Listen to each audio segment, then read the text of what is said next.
And now it's my distinct honor and privilege to introduce the heroine of women's rights and healthcare reform from the great state of Colorado, the woman who has absolutely stood up right after the Stupak Amendment was passed and said, we will not go to that place. It's Congresswoman DeGette. Please welcome her, everyone.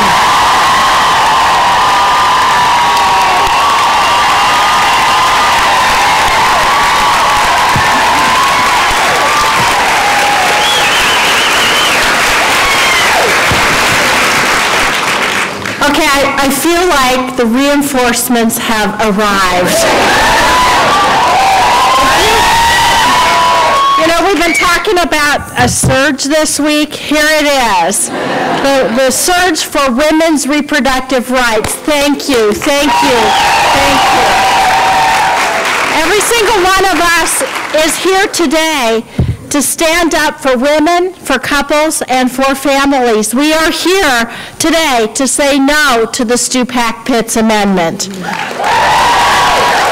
Some of us said no to the Stupak-Pitts Amendment when the health care bill was passed on the floor, and we say hell no to the Stupak-Pitts Amendment in the conference report.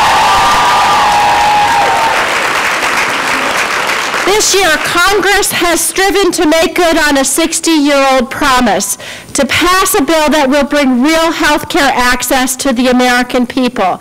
And so to keep that promise in the House, we did what women are so good at doing. We worked hard, we organized, we were team players, and we compromised to a point for our goal to bring health care to the American people.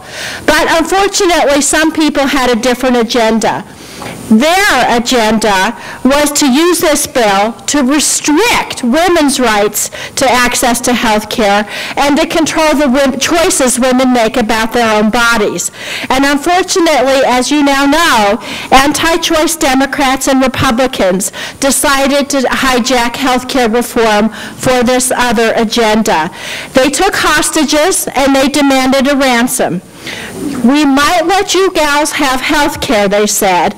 You just have to give up a woman's right to full reproductive health in return.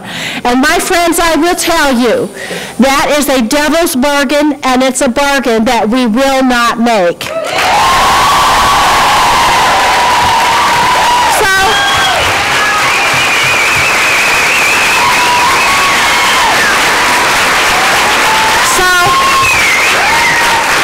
People said, okay, just be quiet and this will go away. Don't jeopardize health care, they said. Play nice or you might upset someone. Well, guess what? I don't know about you, but I am beyond that point. We will not agree to the largest restrictions on a woman's right to choose in our lifetime as a condition to give them the medical care they so desperately need. Now, some people say, I've heard this from the media, they say the Stupak-Pitts Amendment isn't a big deal. Well, after all, they say, it'll only affect women who want to buy private insurance that has a full range of reproductive care. That's only 42 million of them. 42 million Americans who now will not be able to purchase with their own money a full range of reproductive care. Now, I want to tell you, some of you know, I'm the mother of two young women. My older daughter turns 20 on Friday. And as my two girls move into young adulthood, I am desperate for them to have the ability to have access to high-quality health care. But for them, high-quality health care will include the full range of reproductive services. We cannot trade away their rights and your rights for full health care, to trade away their full rights for reproductive care to get health care. That truly is a devil's bargain, and we must fight against it. And so thanks a lot for coming today, because I need your help.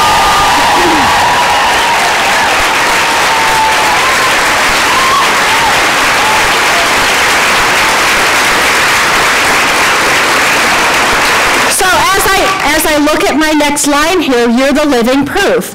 Now is the time for action. We are no longer quiet.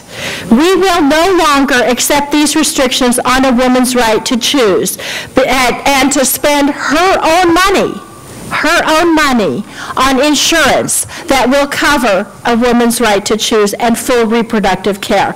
And so here, you know what to do. Here's what you need to do. You need to act. Every single one of you has a U.S. member of Congress and 2 U.S. senators. If they are pro-choice, you need to thank them. Thank them for standing up for a woman's right to choose. If they're maybe not a little sure about where they are, you need to remind them about why it is so important that our health care bill includes full reproductive services and access to a legal medical procedure that almost every insurance company covers right now in this country. We cannot restrict women's rights to purchase insurance with their own money that will give them full reproductive services. And you need to remind them that the Stupak-Pitts Amendment is not simply an extension of current law. We don't, believe you me, I don't like current law, but at the very least,